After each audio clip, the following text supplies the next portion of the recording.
kan tum ban ram nun chu vo le a an te chung khar ban ram sar na usi a chung a dot nak leng se mit mai pan le mur ka tha in khat le khat kan ni chon na la dot nak le ram nak in sak mi runin chu zai ni tu khau lo chung khar vo le tu van ram a atang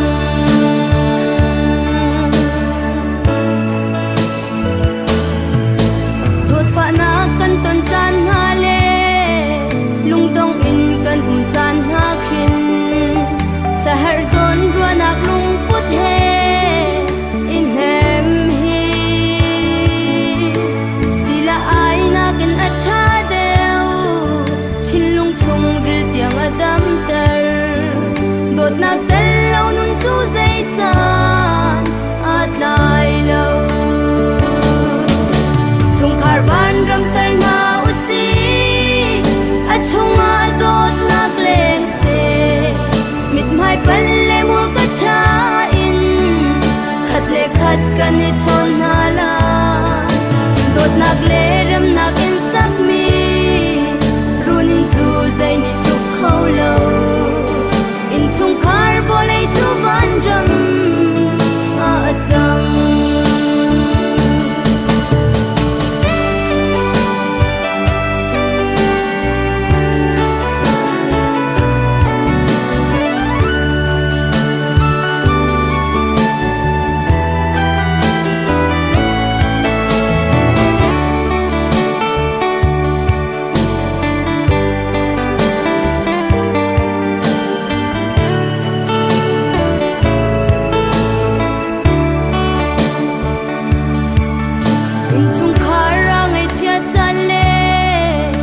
le khat mu chiam lo chan a lung sao thin phal tei dar nak nun ngai thiam tu si kan ni suam la mi bal nak i chin kan lo in shi lung put ngai mi chung khar si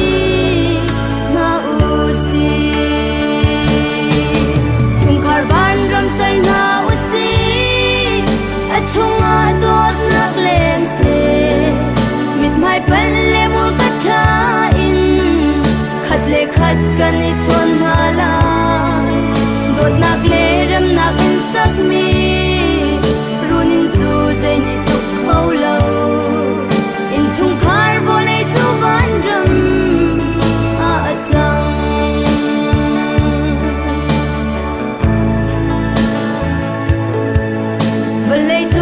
chia le tin le